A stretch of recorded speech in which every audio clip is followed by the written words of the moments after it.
In this video, we look at how audience seating can be used to measure the profile of the listening area.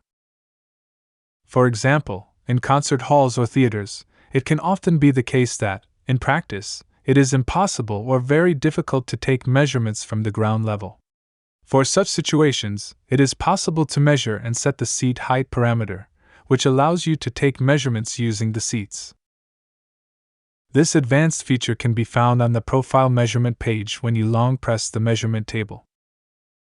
Start by measuring the height of the seat from the ground and enter the value in the field that opens from the menu.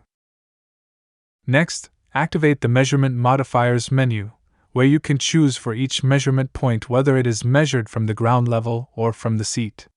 If you choose a seat, then the seat height is used as an offset. Close the Measurement Modifiers menu. As you can see in the measurement table, the seat symbol indicates that the measurement point has been selected to be taken from the seat.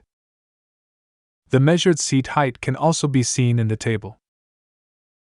Now you can measure the profile using the seats. That's it. Thanks for watching this tutorial by OK Sound.